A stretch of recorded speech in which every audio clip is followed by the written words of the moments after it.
Let's talk about what just went down between Senator Tim Kaine and Pete Hegseth, because this was no ordinary confirmation grilling. This was a political gut check. Kaine didn't tiptoe around the niceties. He came in swinging, dragging out Hegseth's past adultery, the timeline of his child's birth, and the wider issue of personal accountability. And here's the kicker. He did it to challenge Hegseth's own smug declaration that he's completely clean. Really clean? When you've got unresolved scandals swirling around your name like a bad storm. Kaine didn't just question Hegseth's fitness for the job. He exposed the hypocrisy of preaching military discipline while dodging moral responsibility. This wasn't about salacious drama.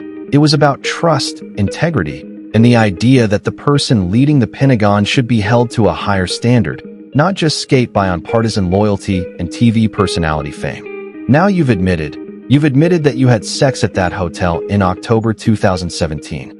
You've said it was consensual. Isn't that correct? Kaine pressed. Anything? You've admitted that it was consensual and you were still married, and you just had a child by another woman. Again, how do you explain your judgment? Hegseth pushed back. Completely false charges against me. You investigated, and I was completely clear. But Kaine didn't relent. You have admitted that you had sex while you were married to wife 2 after you had just fathered a child by wife 3. You've admitted that. Now, if it had been a sexual assault, that would be disqualifying to be Secretary of Defense, wouldn't it? Hegseth insisted. It was a false claim then and a false claim now. Kaine shot back. So you can't tell me whether someone who has committed a sexual assault is disqualified from being Secretary of Defense. Senator, I know in my instance, and I'm talking about my instance only, it was a false claim, Hegseth responded.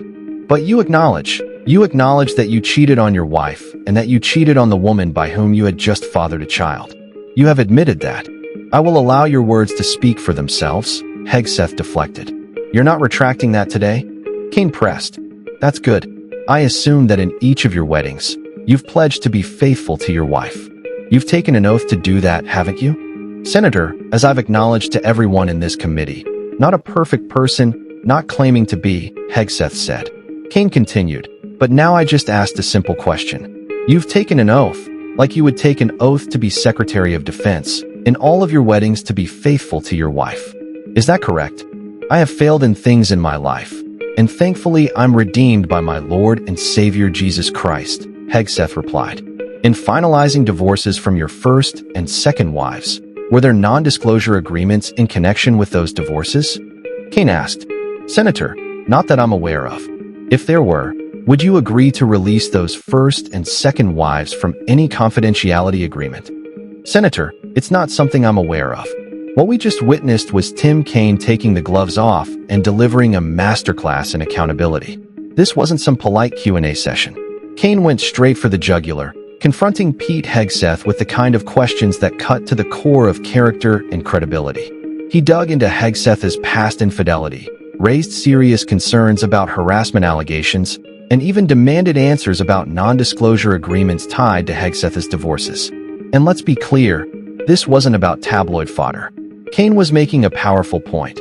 How can someone who broke their own marriage vows and buried scandals behind legal walls be trusted to lead the most powerful military in the world? If you can't maintain integrity in your personal life, what business do you have commanding respect and discipline from others? Kaine's message was crystal clear.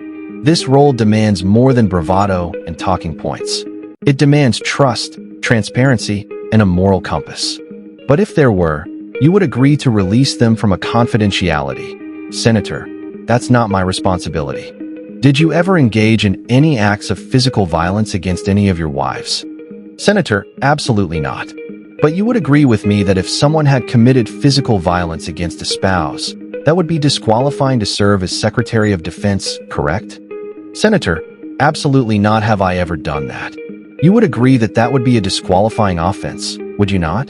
Senator, you're talking about a hypothetical. I don't think it's a hypothetical. Violence against spouses occurs every day. And if you, as a leader, are not capable of saying that physical violence against a spouse should be a disqualifying fact for being secretary of the most powerful nation in the world, you're demonstrating an astonishing lack of judgment. The incident in Monterey led to a criminal charge, a criminal investigation, a private settlement, and a cash payment to the woman who filed the complaint. And there was also a non-disclosure agreement, correct? It was a confidential settlement agreement off of a nuisance lawsuit, Hegseth said. During an interview, you claimed that you settled the matter because you were worried that if it became public it might hurt your career. Do you maintain that you were blackmailed? Senator, I maintain that false claims were made against me. And ultimately your attorneys? I had the opportunity to attest my innocence in those false claims. But you didn't reveal any of this to President Trump or the transition team as they were considering you to be nominated for Secretary of Defense. You didn't. You didn't reveal the action. You didn't reveal the criminal complaint. You didn't reveal the criminal investigation. You didn't reveal the settlement. You didn't reveal the cash payment. Tim Kaine just lit a fire under Pete Hegseth's nomination. And let's not pretend this was some routine vetting. It was a takedown. Kaine zeroed in on the darkest corners of Hegseth's past, hammering him with questions about alleged spousal violence, undisclosed accusations, and even the possibility of hush money deals or blackmail. This wasn't just about what Hegseth did. It was about what he tried to hide. And Kaine made it clear.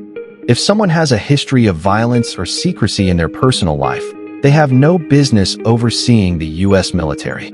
This is the Department of Defense, not a rehab for disgraced pundits. Kaine didn't mince words. He exposed a nomination process tainted by shadows, asking the question on everyone's mind. If Hegseth's past is this murky, how can the American people trust him with the full weight of national security?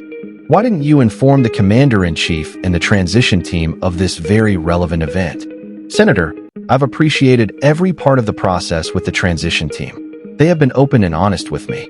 We've had great conversations between the two of us, and I appreciate the opportunity that the president-elect chose. But you chose not to reveal this, right? Because you knew it would hurt your chances. So you chose not to reveal this really important thing to the commander-in-chief of the transition team because you were worried about your chances, rather than trying to be candid with the future president of the United States. Are there any other important facts that you chose not to reveal to the president-elect and his team as they were considering you to be Secretary of Defense? Senator, I sit here before you an open book, as everyone who's watched this process, with multiple non-disclosure and confidentiality agreements tying the hands of many people who would like to comment to us. Much has been made of your workplace behavior as a leader of nonprofit veterans organizations and as a Fox News contributor. Were you fired from either of the leadership positions with the nonprofits? I was the leader. I was the CEO of America. Director. Were you fired from either?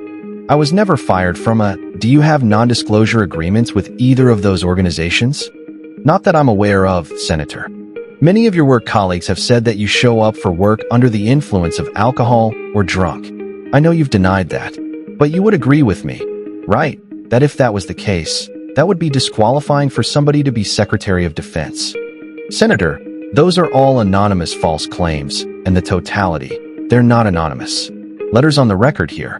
On the record, people, records with names.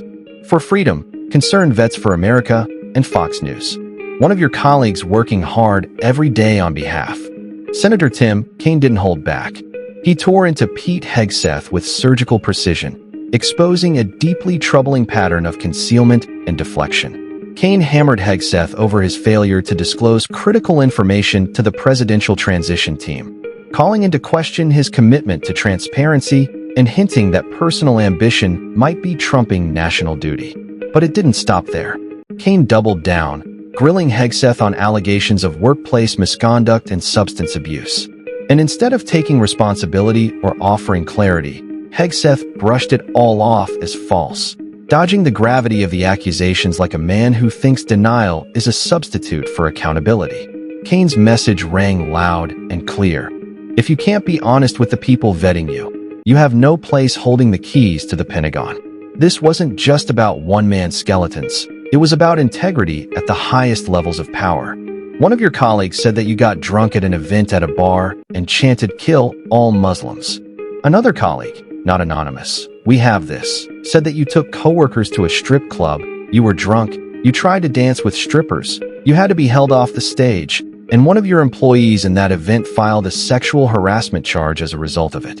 Now, I know you denied these things, But isn't that the kind of behavior that, if true, would be disqualifying for somebody to be Secretary of Defense?